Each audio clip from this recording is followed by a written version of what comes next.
Go. Thank you.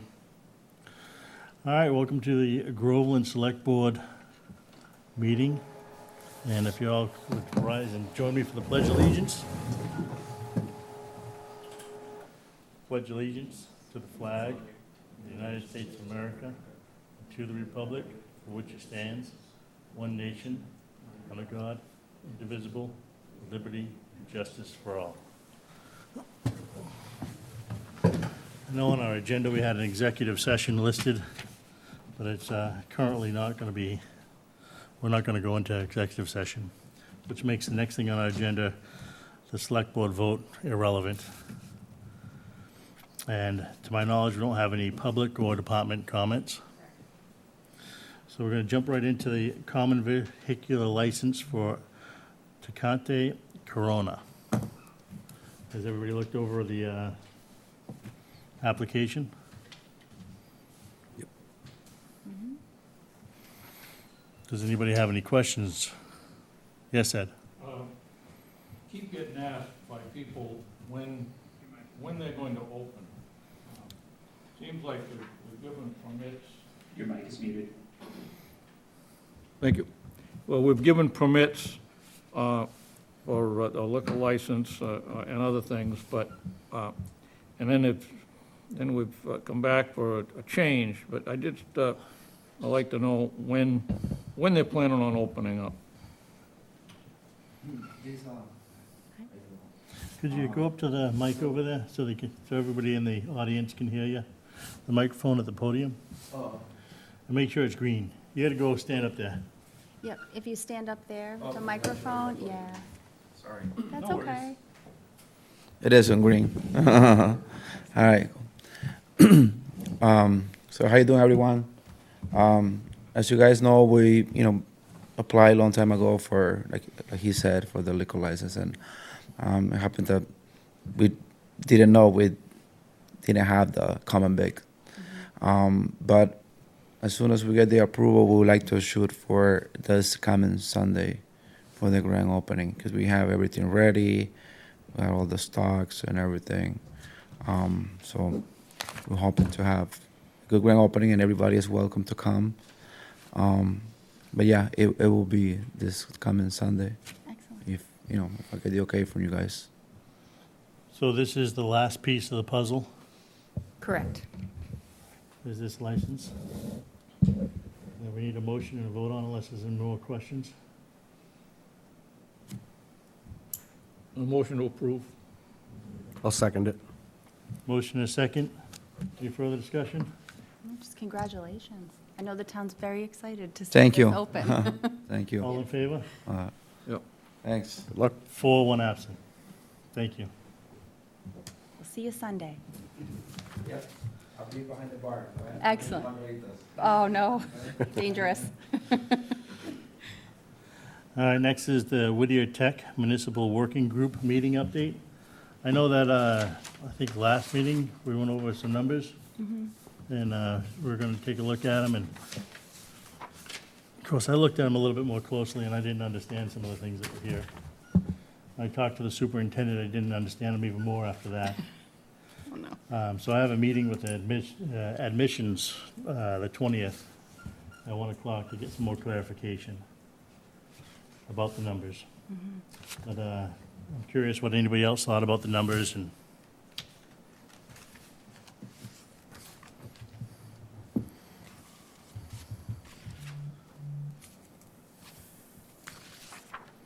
And where they thought would be a good place to start and why.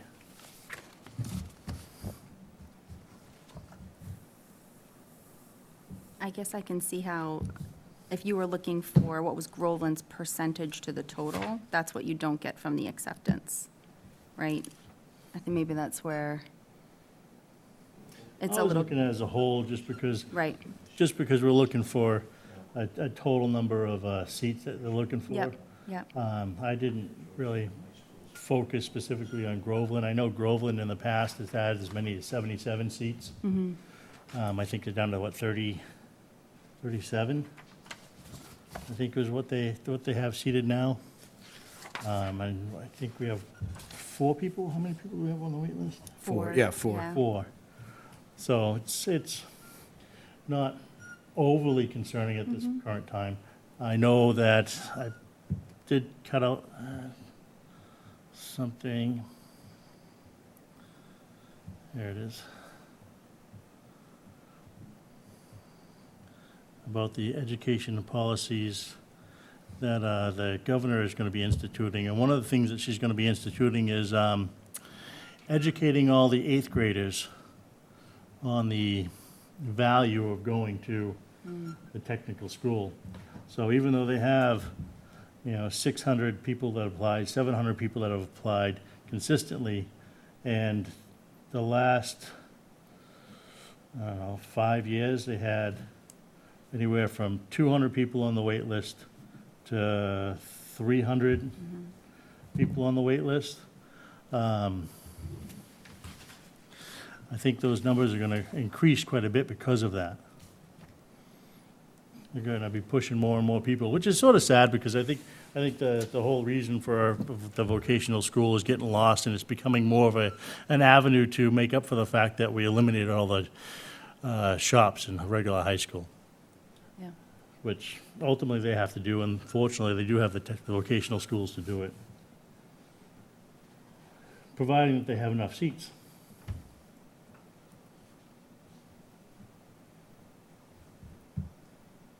So I know, Steve, you wanted to take a look at the numbers. Did you come up with anything from the numbers? No, I mean, the biggest thing that I noticed was just kind of the acceptance rate, right? I was kind of focused on that a little bit, and it was, two things that I kind of observed with that was that it does seem like Groveland is a little bit on the higher end of the acceptance rate, which is good.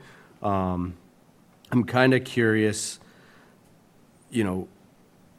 I would like to get a better understanding of what the criteria is for the wait list. Like, is it just they're out of seats? Are there other things they're looking at? I was kind of thinking about that when I was looking at the numbers. But overall, what I would say, what I kind of noticed was just the acceptance rate. I know it's a relatively low number of students from Groveland, but to me, the fact that Groveland students are applying and being accepted, at a pretty high rate, as in compared to some of the other towns, I thought was good. Yeah, I do know that in terms of what will more or less get you on the wait list is if you have poor attendance, if you have if you have multiple disciplinary actions. They look back at 270 days is what they look back at. So like a school year and a half. Yeah, and so when you look at the acceptance rates here, it's not really an acceptance rate because everybody is accepted, which I didn't understand because you don't have a percentage if Right. everybody's accepted, it's 100%. And those are some of the things I wanted clarification on. Sure. But if you have those things that weight you against getting put into actually get enrolled, then it'd be hard for you to get enrolled because you have those issues.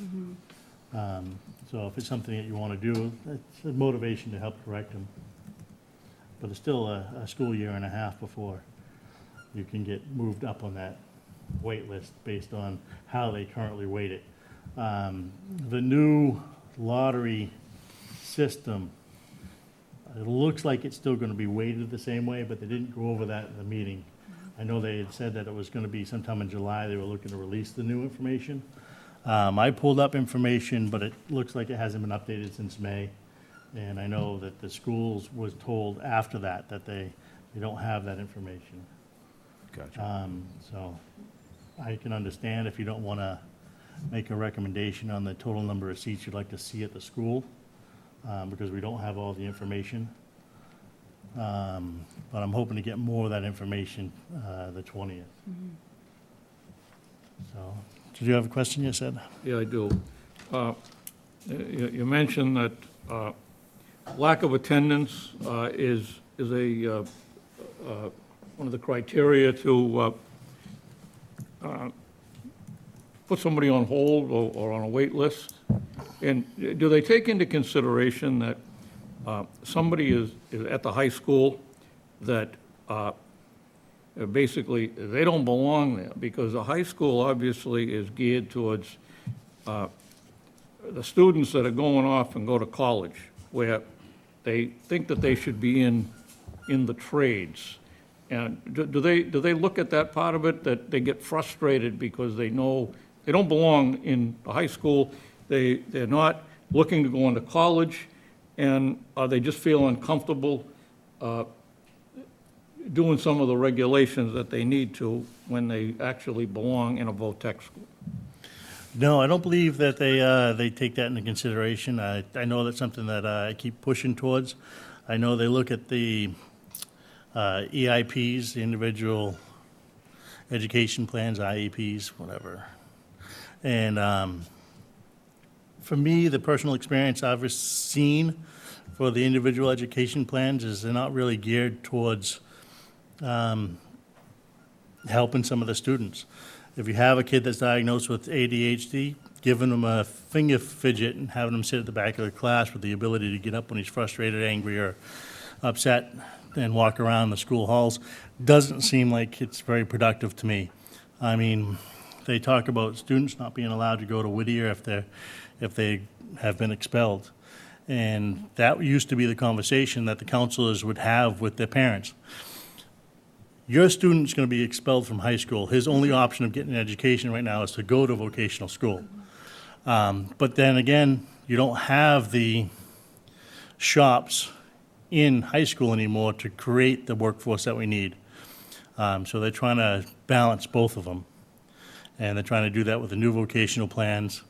And I hope through the letter that we sent and through some of the negotiations that are currently going on with the lottery system, that they take that in consideration.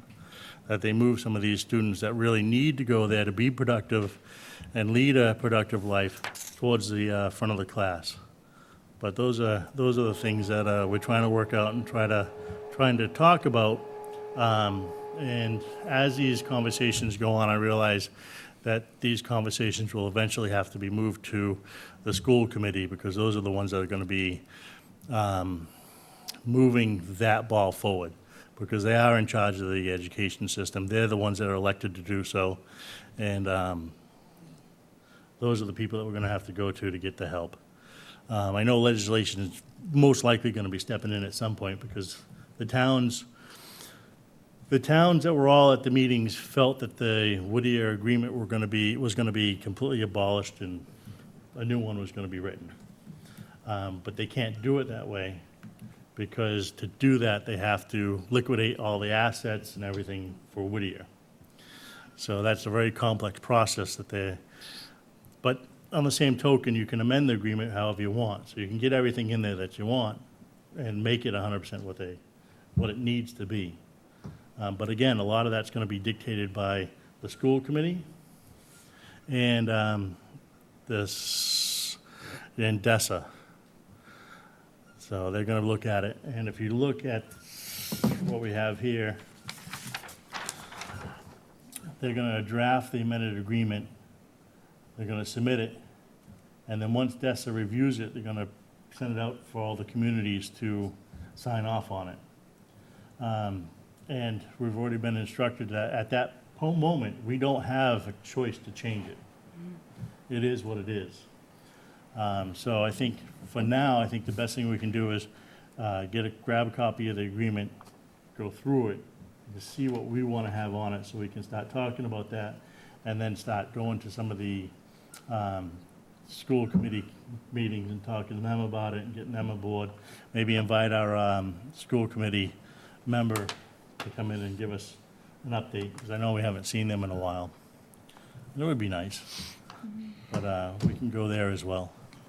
Yes? Follow-up. You're looking at the list here, applied and enrolled. Is there any answer to why Georgetown is acceptance rate is higher than a lot of the other communities?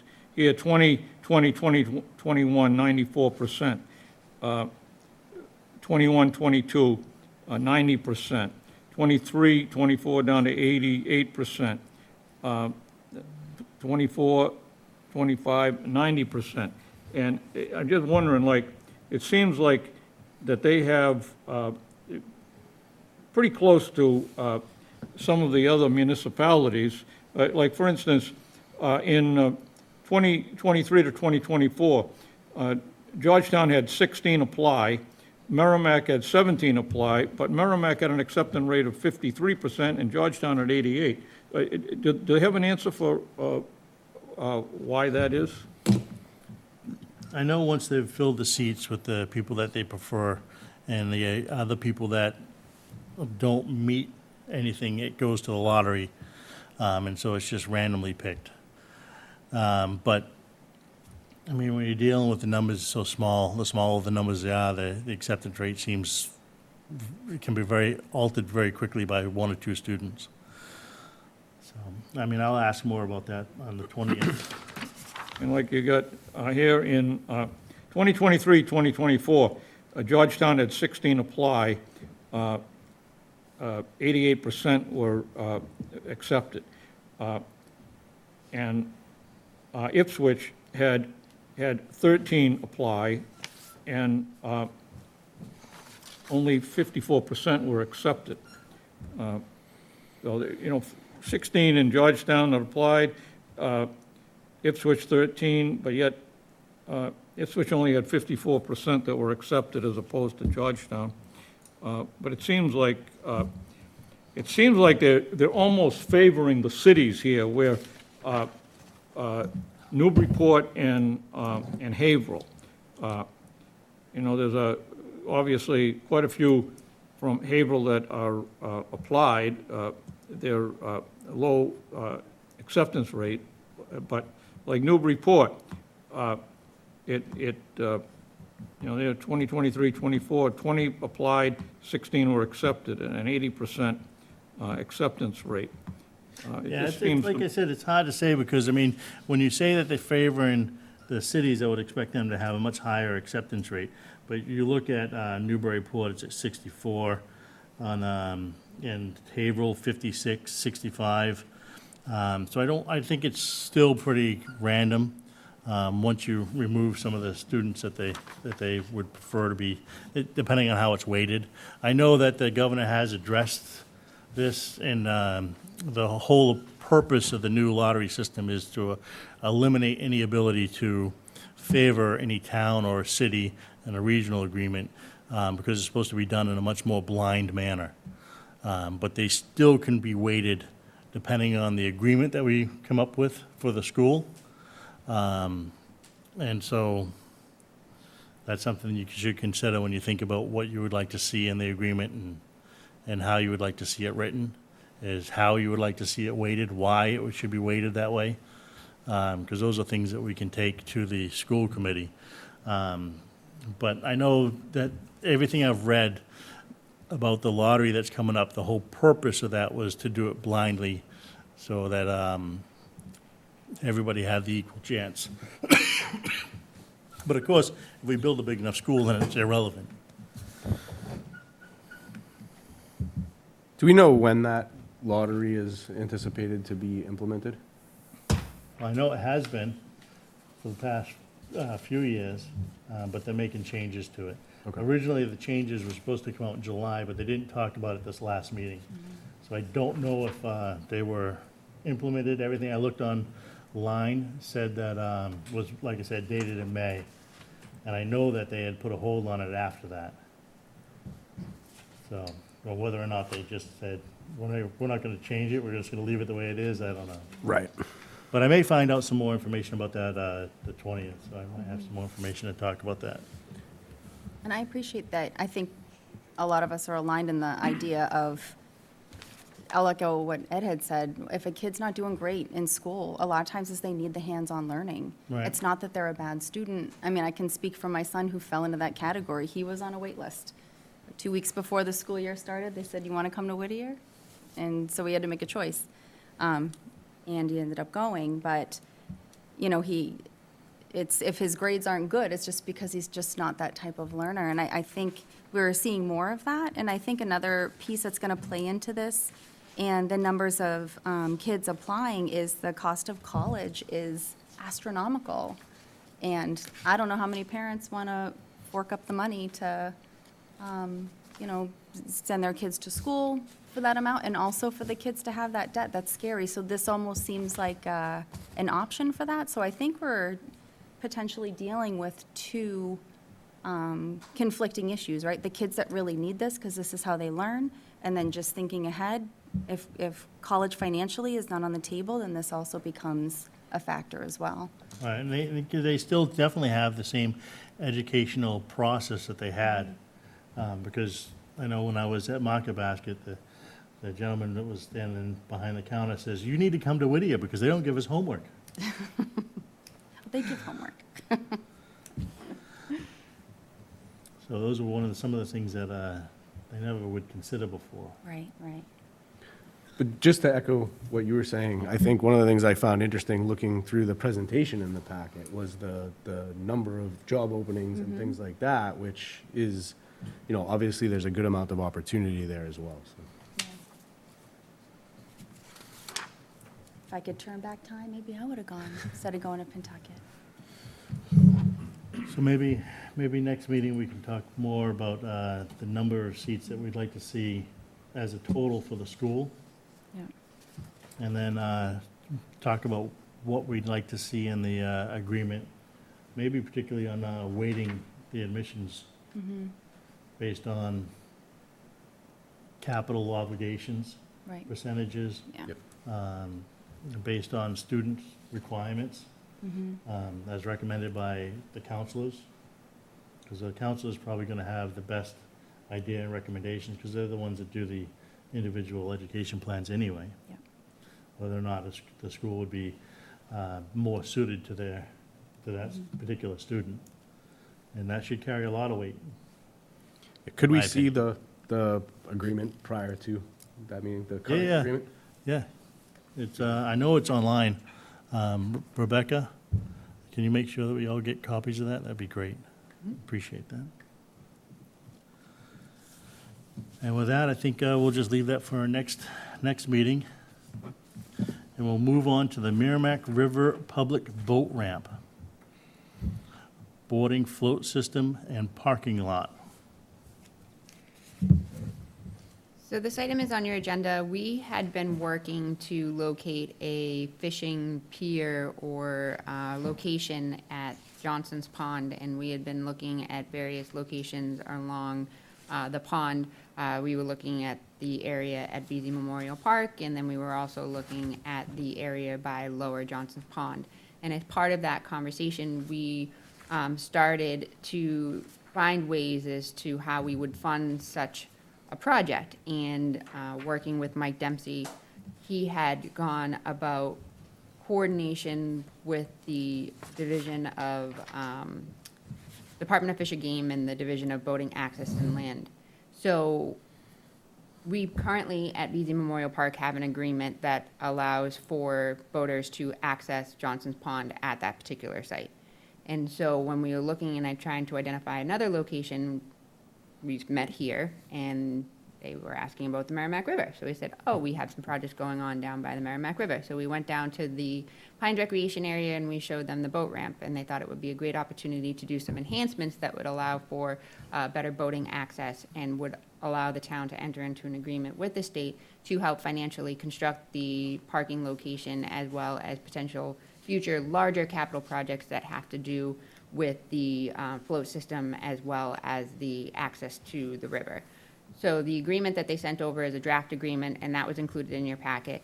And overall, it's pretty standard. There were a couple of items that stood out to me specifically just because of the way that we currently operate. So this, again, would still allow the town for the day-to-day maintenance of the actual boat ramp and the area.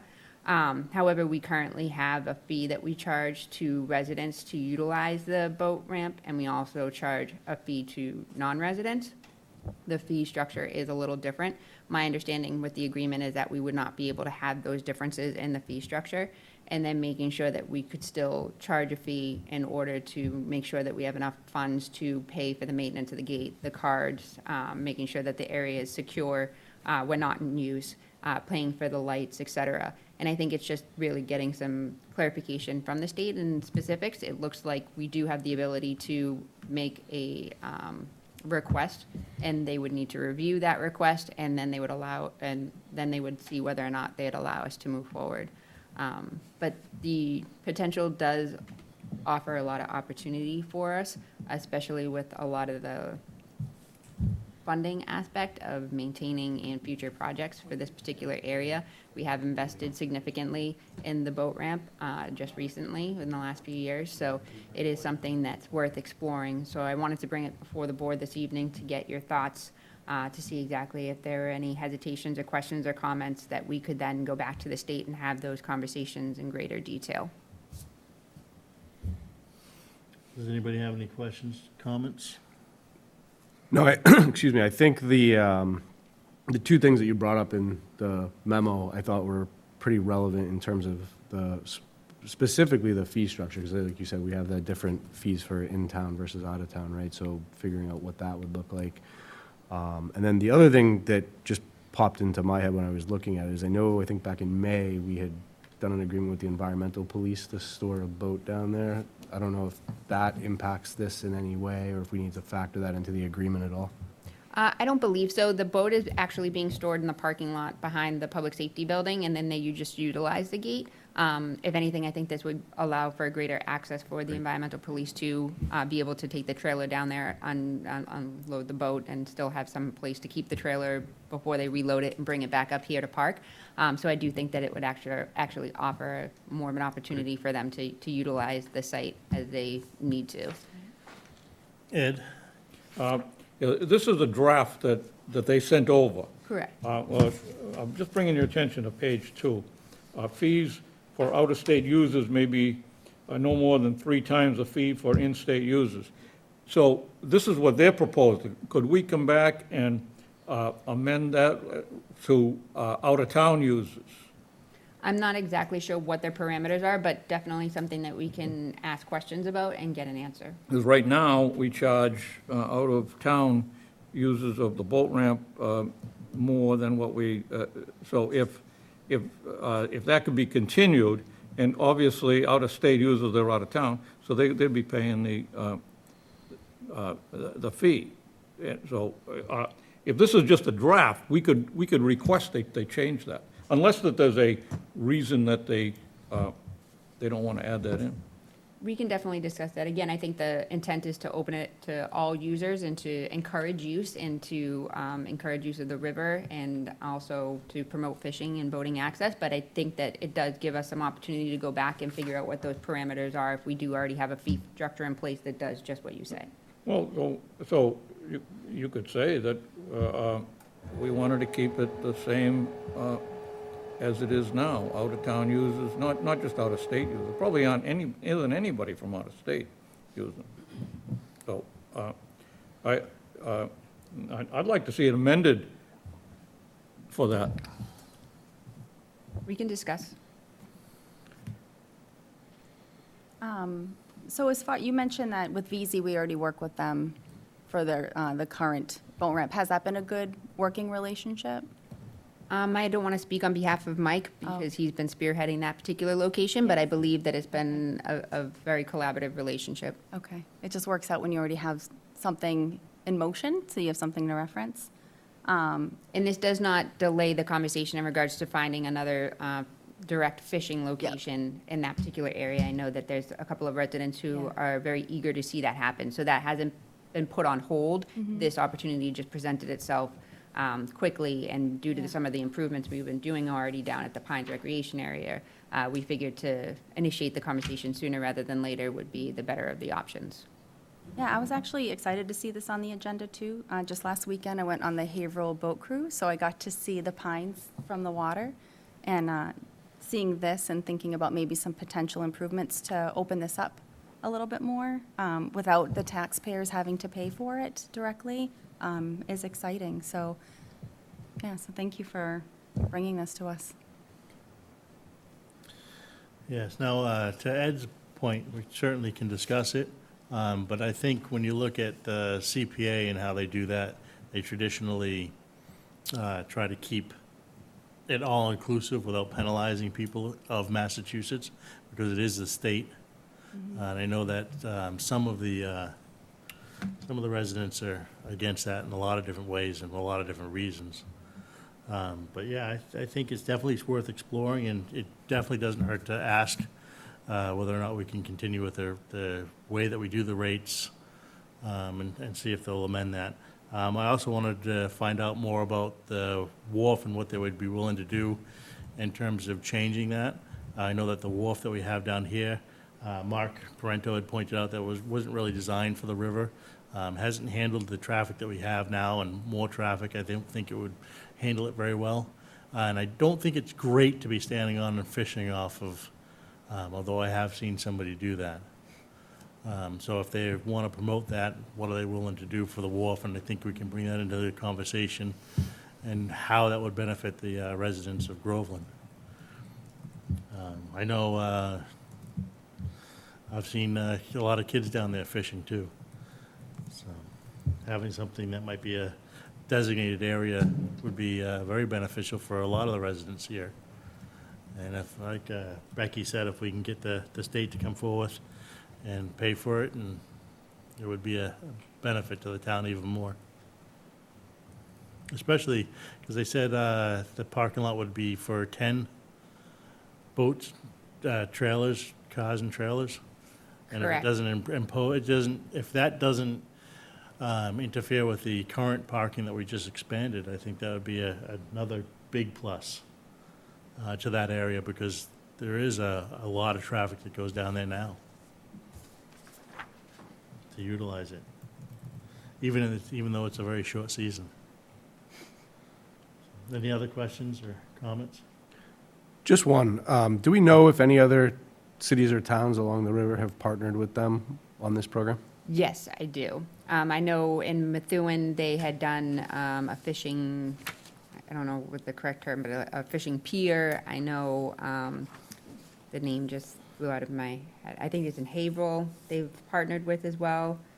But I do know that they've partnered with other communities along the Merrimack River, and I can get you that list. Just be interesting to see what those facilities look like and how they're managed.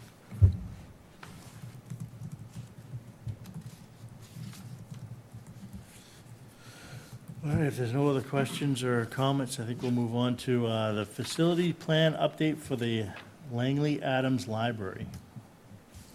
I know that Rebecca put together an extensive list.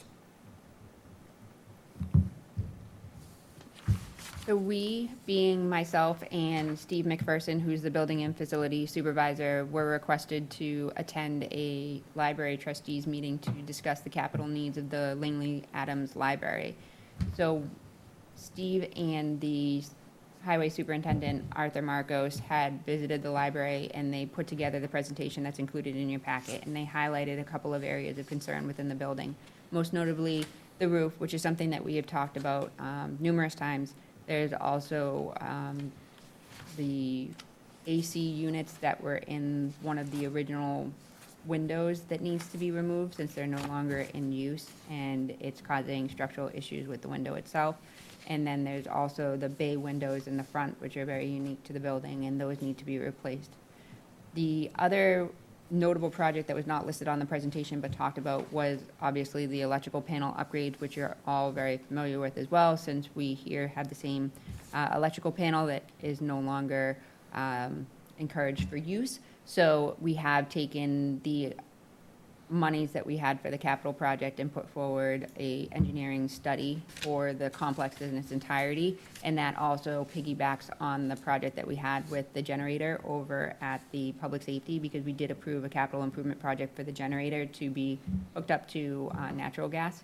And so as part of measuring the loads and the capacities within the building, and then also taking into consideration a plan that if something were to happen, what is the backup to which buildings? Keeping the public safety obviously seems to be the most important with the backup of both town hall and the library, and putting the town hall and the library on the same system could also be beneficial in terms of trying to figure out what we should do moving forward. So that was something that we also discussed. That project is looking to be about $1.2 million for the complex as a whole, not including the actual generator work.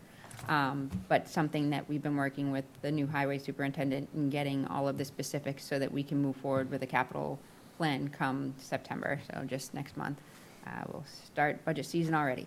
So that being said, one of the highlights for the library is that they recently received a donation from the Francis Sullivan Charitable Remainder Trust for $459,818. And it was specific to be used for the maintenance of the physical structure of the library itself. So the way that these monies were given was for the select board to distribute for said projects. So looking at what the library has for infrastructure or capital needs, we are going to work with Arthur Marcos and Steve McPherson to generate a more detailed Excel list that will then also provide useful life and a plan for replacement, or what we prioritize moving forward, and then also identify potential funding sources like you would in any capital plan. We then hope to take that document and give it to the trustees so that they can then have an opportunity to view that in more detail and figure out whether or not they share the same priorities as the highway department, so that we can then see if we can align and then come before the select board and have your vote of approval for whichever we see to be the most appropriate pathway forward. So it was a very productive conversation. I think that both the library board of trustees, as well as myself and Steve and Arthur, are very appreciative of the collaborative relationship that we've developed with the library. It seems to be very beneficial when they're using some of their funds that they have available, as well as us using the capital monies that we have available. We were able to fix the HVAC over there. We were able to do the new carpets. They invested in the new furniture. They received a grant for additional furniture. So overall, we're getting a better product as we work together. So as long as we continue to have those open lines of communication, I see this being a very successful endeavor and hope to continue our collaboration with them. So again, there's no real vote necessary, but I did want to make sure that you were aware of this and would be happy to answer any questions that you have. Anybody have any questions? I had a quick question, just not necessarily specific to the library, but in general. I know we have, like, safety and highway equipment, like the vehicles, like, those are on a scheduled, like, maintenance or replacement, just based on mileage, right? But when it comes to the structures, is there, like, something, a formalized plan, capital plan for all the town buildings? I know that's a big ask, but just considering, like, how you did the library, like, this is the list of priorities, but if you took all of them, just more to stay on top of it, like a roof lasts, is it 15 years? I don't even know, but. Yes, that is a great question. So we originally, when there was the town finance director, had received, I think it was I forget which grant it was, but one of the grants that allowed for, the name is escaping me because I can't think of it. I just want been to a long say Do day. Perfect, and it's not Do Perfect, but it's something similar to that, and it's an asset management company, and they come in and they do everything. They do your exit signs, your fire extinguishers, and they give you this whole platform base of like everything that you have. And then they give you a plan of, routine maintenance. Yeah. And on the grand scheme of things, that sounds perfect, but it's not really realistic in terms of what we would need. We would need something a little bit more specific to the actual building itself, and something a little bit more realistic in terms of operation. So originally, when Steve started, he would be like, oh, check, lights on, check, lights on. And he would have to do that every week or so. And that's not a beneficial use of his time or our monies. So Right. trying to figure out a plan that actually makes sense for us is what we've been trying to narrow down. And now having Arthur Marcos on board, it's been a game changer in that regard, because he's really good at putting together information like you see Yes. right here. So he's working with Steve, and he's also bringing along Sam Joslin, the building commissioner, to go into these buildings and start to do exactly what you're talking about. Okay. And Steve's been starting to slowly put together standard operating procedures that he has on a day-to-day basis of what he's looking at, what he's checking. And that includes taking a closer look at the boilers. What's the useful life? When should we be replacing that? We have taken a look at the roof on all of these buildings, definitely something that needs to be replaced. But, so, long answer, short answer now is that, yes, you were right. We have something that we're working towards, and we think that it will definitely help us prioritize the projects that we need to move forward with. Right, okay, that's awesome. Yeah, I know Arthur did a great job with the road paving plan, right? Having that sort of thing was nice, being able to look out, but understanding sometimes things happen and you have to pivot. But that's great, thank you. Yes, Ed? I mean, that's an incredible amount, almost $500,000 that the wife of Dr. Sullivan, when she passed away, left it to the library. I think that she was a member of the library trustees at one point, but I'm not really sure about that. And I know she was a big user of the library. She was always reading. But, yeah, that was very nice. $495,000. Yes, very nice. Looking ahead beyond the list that we have today, have we, kind of along the lines of what Becky was saying, have we looked at that building specifically and other improvements it might need in the next 3 to 5 years, let's say? So that's essentially what they're going to do. They're going to take this as the initial starting point with the biggest problem areas that they've identified, and then kind of dive in a little bit deeper. Not into the level of detail like we had that company come in, but to the level of detail where we need to make investments to make sure that the building is in good standing. Okay. All right, with that, we're going to move on to the Salem Street Dam update. The update on the NOI filing with the Conservation Commission. So this item, I just wanted to make sure to brief the select board and let them know that we did file with the Conservation Commission, and the Conservation Commission opened their hearing on August 13th. The consultant that we have, GZA, represented the town at the meeting and answered the commission's questions. The biggest thing is that we have not received a response from the National Heritage and Endangered Species Program. That's not unusual for them. They do take a little while to respond, but once we have that response, we should be able to hopefully close the hearing with the Conservation Commission and move forward with an order of conditions, which will allow us to finish the remaining items that we had discussed at the prior meeting that still need to be done. Most notably, reinstalling the guardrail near the roadway, replacing the additional stone to the buttress on the existing masonry wall, and spreading the loam and seed along the roadway edges of the disturbed work. I did want to alert the board as well, and I know that a couple of residents have probably reached out to some of the members on the board in regards to the Meadow Pond water levels. Unfortunately, we did have to draw down the water levels in order to do the dam work, but when we did finish the work, we did reinforce the logs, and we had to use new logs, which are better than the ones that were originally there, so we do feel as though we reinforced that area very well. Unfortunately, we just didn't have any rainfall. So without rainfall, it was not able to fill up the ponds. So, you know, there's been conversations because there's been a lot of concern from certain individuals about the level. And so the potential option is to lower Johnson's Pond next to VZ and allow that to then flood down to Meadow Pond, and that would flood that area in the watershed. There are some individuals who do not want to do that, but it is a conversation that we're having because without extensive rainfall, the pond is just not going to fill. It's Mother Nature. We had the logs enforced. We don't intend to make any alterations or changes or need to, and are not requesting to at this time. So this agenda item was just to, again, make you aware, see if you have any questions or would like to further discuss, and just let you know that hopefully if everything goes well, we will close out the hearing with the Conservation Commission in September. Anybody have any questions? Just one. Once we finish the work on reinforcing the outside wall of the dam, is that pathway down there going to be removed, or what is the plan with that? Yes. Okay. It will be removed.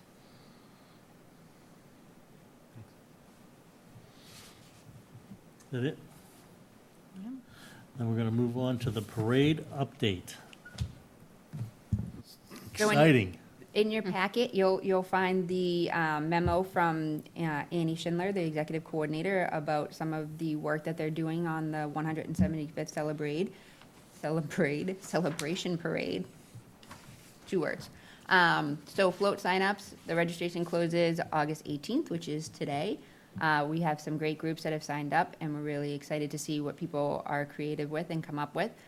We did send a parade detour notice over to the Manor Apartments, since it will be closed off in that particular area, and we also sent over a notification to the businesses in Elm Park. We did offer that the individuals at the Manor could potentially park their cars at the Congregational Church, and then they would be able to just walk to their car and be able to get out. It's only going to be for the length of the parade, which should be really no longer than 45 minutes. But just in case, we alerted them that it would be an hour max. Businesses also have alternative means to access the site. So hopefully everything will go smoothly. And then for those of you that were able to attend, thank you. We did make the announcement for Tracy Guilford as the Grand Marshal. He was very appreciative. We presented him the key. It was a great little ceremony, and I was very pleased with the turnout and very happy to be part of that special day. So we did release a press release. It did just get picked up by a couple of media outlets, and hopefully that will give Tracy the praise he deserves, as well as promote the parade and the celebration of our 175th. And that key was a substantial key. I was surprised at how heavy that was. What door does that go to? It goes to the town, All of them. all the time. Anybody have any questions for Rebecca on the parade? No? All right, next is the recycling cart rollout, which has been happening, started this week. Yes, so to date, before I started or came to the meeting, we had 285 carts that were delivered. There were a couple of hiccups with the address list, so we do need to circle back on a couple of the addresses, so we asked that everybody be patient. We did coordinate different zones for different streets, so if you see somebody across the way does not have a cart, don't worry, you will shortly be receiving yours. If you do not receive something by Thursday, please let us know, and we can obviously make sure that there was no, again, mix-ups with the address, but the company that we're working with has been slow to get back to us in terms of what the ongoing process will be, but we're hopeful that day 2 will bring better results. Day 1 is a lot. So again, we ask for everybody's patience, but we think that this is a start of gathering all of the data that we need for our second phase, which will be the trash cart rollout, and that will not happen until July 1st of next year. So this gives us an understanding of what we have for the addresses, what we have for the ADUs, if there's an in-law, just to get a better sense of what we have. This also gives people the ability to start recycling more and more efficiently now, because the bins are a lot larger. We've distributed a flyer to residents via social media, and we've been trying to get it out on the website in a paper form to let people know that while the carts are being delivered, it doesn't necessarily mean there's going to be any changes. You'll still have the same pickup schedule. You can still put out unlimited recycling as you currently can. You don't have to use the cart right now because it's not a mandated program at this point in time. And then we also try to alert residents that we do intend to put something together to take old bins and trash carts once we do the rollout of the trash cart, so that we can do it all together and we can do it efficiently. And to make sure that we have everything buttoned up in terms of where we're going to be delivering them, whether or not they're going to be, the company's going to be taking them when they deliver the trash cart, whether or not we're going to have a drop-off location and all that other stuff. So that information will be released later once we get the program narrowed down. And so the next meeting on September 15th with the select board should open up that conversation a little bit more. But until then, we'll start with the recycling carts, and like I said, it will give us an opportunity to encourage people to recycle more and could potentially see some savings in terms of some reduction in our trash tonnage. Anybody have any questions? If residents start using the 96 gallon or 95 gallon carts now, will Waste Management pick them up? Yes, Okay. 100%.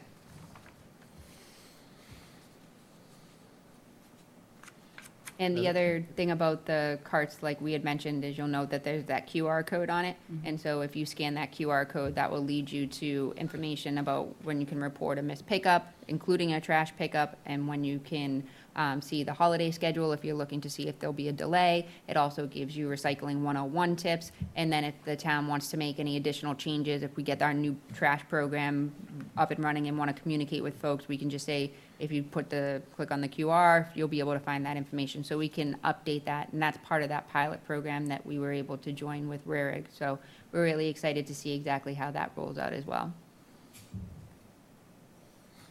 Yes, Ed? A question for Rebecca. It says here, any questions, rollhomegrovelandmass.com. Who gets that? Me. It goes to you?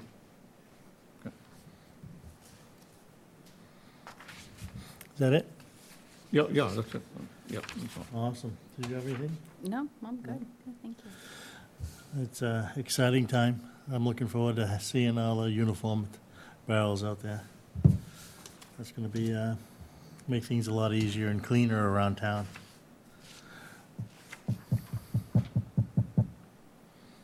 Where did our guest go? For a walk. Maybe Mr. Collin will go check on him?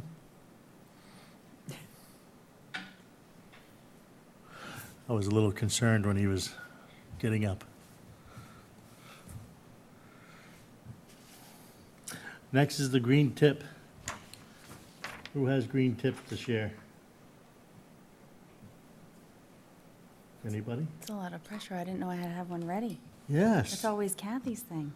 Yes. Oh, so you thought Kathy wasn't here, so we didn't have to have one? Yeah, I think she's mentioned things before. I think my biggest trash savings is not using paper plates. I don't remember if I mentioned this before, but I'll say it again anyway. Repetition is the way to learn. Yes. So I loved paper plates because I don't like doing dishes. I admit it, it's easy. I didn't have to worry about anything, but I noticed that when I switched to some really nice dishes that were my grandmother's, like why keep your nice dishes from your family in a cabinet and save them for special occasions, use them every day. So use the fancy dishes every day. I still have a stash of paper plates for emergencies, but I don't go through them as much and my trash doesn't get filled as fast. Same with cups. Use those fancy cups. I will say, if you're using Black Earth composting and you get the right paper plates, you can actually compost them. There you which go. is helpful. There you go. Yes, that's very helpful. How about you, Ed? Anything? No, I don't have anything. Is this what Kathy That's asked me to talk about on her behalf? Yes. Okay. Well, I think this is actually very helpful. She was talking about the electronics waste and the fact that Best Buy takes it at zero cost. And of course, they will haul away your old products if you purchase something new. But some of the items that they listed here that they take, so you don't have to dispose or pay to have them disposed of, TVs, home theater, media, computer and office supply, equipment that's electronic, coffee makers, phones. And a lot of those have batteries and things that can be very challenging to get rid of. So video games and gadgets, car electronics, GPSs, cameras, many other keyboards, headphones, electronic thermostats. I don't know how in-depth you really wanted me to go, but they have this little section here on why electronics recycling matters. In today's tech-driven world, electronic waste is one of the fastest-growing environmental challenges, and Best Buy Electronics Recycling Program offers a convenient and eco-friendly solution in responsible disposing of outdated or broken electronics.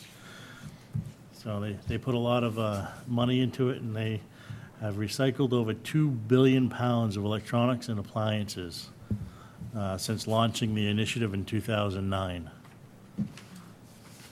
So it's pretty substantial.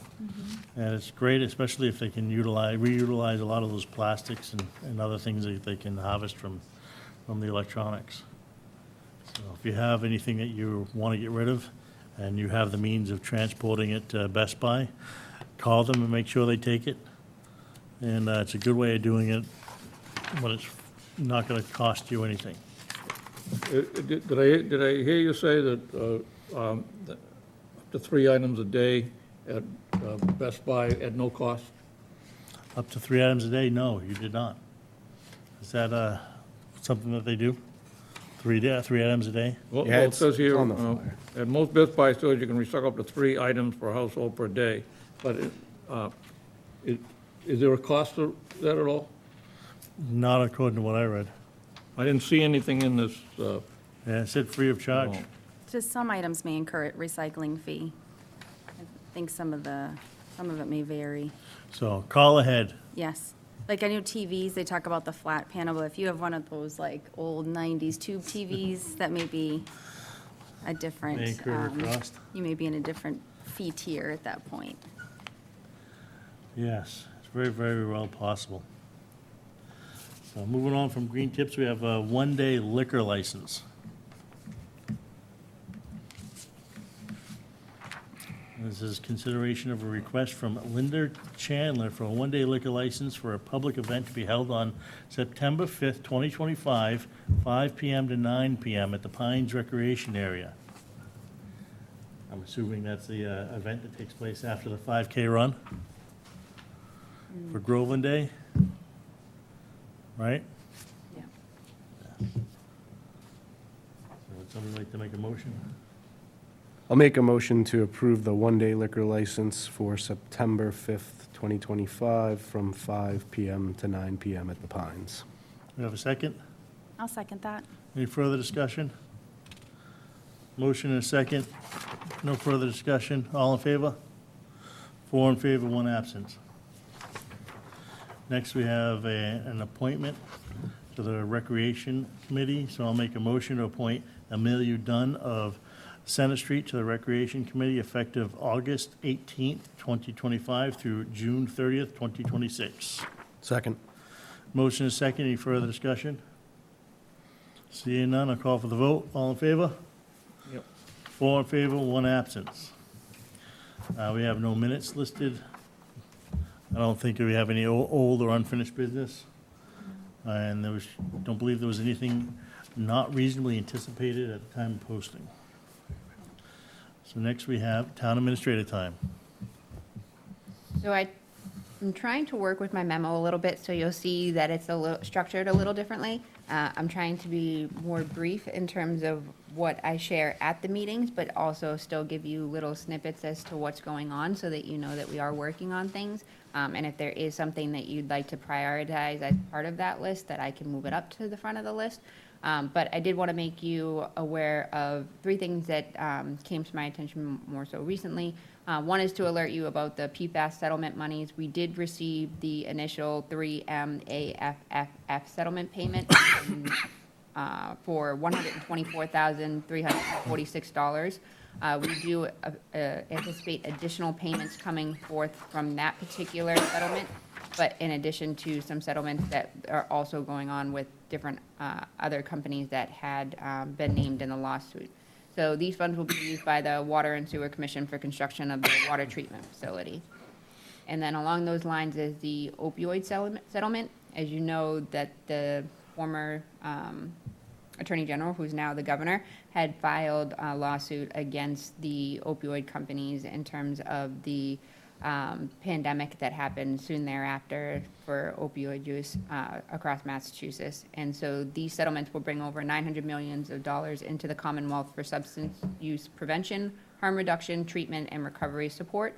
Of those funds, 40% are allocated directly to municipalities, while 60% are directed to statewide opioid recovery and remediation funds.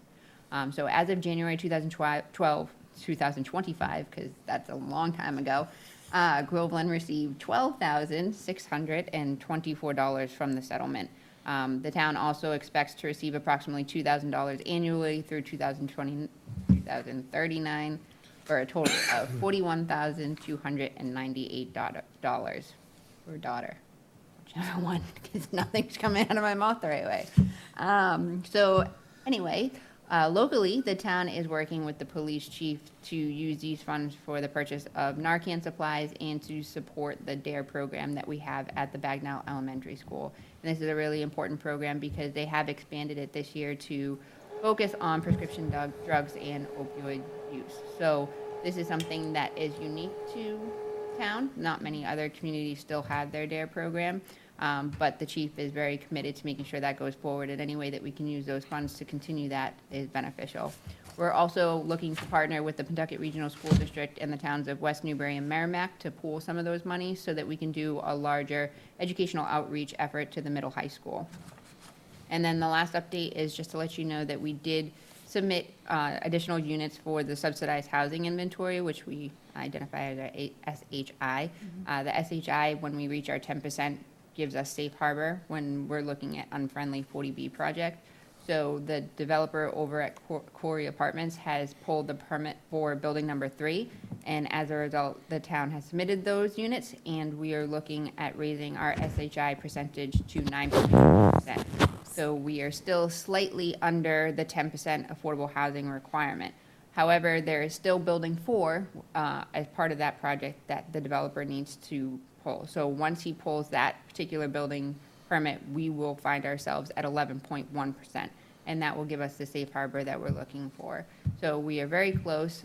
It does give us a little bit more time to evaluate our affordable housing plan and what we would like to do to encourage affordable housing here in Groveland that's in line with the characteristics of the town and what the residents would like to see. So I just wanted to alert you to that. And then, as you can see, I just kind of listed out ongoing projects. I listed out the field and property use permits so that you are aware, upcoming dates, procurement, and then meetings and seminars that I attended with the last 2 weeks. Very nice. I do want to point out the importance of continued adding the affordable housing to the town, because it's not forever. As the housing in the community grows, we will lose percentage, and eventually we will fall back out of having the safe harbor. And you always want to maintain the safe harbor, not because we can say no, but because we can get more for the town, and we can have more leverage in creating something that will fit the town and benefit the town as a whole, instead of being forced to have something brought in that doesn't benefit the town and can cause us some grief in the future. So it's important to always look at that and keep that in mind, especially when we talk about affordable housing, because I know a lot of residents are adamantly, no, that's it, can't do it. We have safe harbor, don't even want to discuss it. And if we do that and we lose safe harbor, then we just open ourselves up to another 40B unfriendly coming in and doing something that's not necessarily good for the town.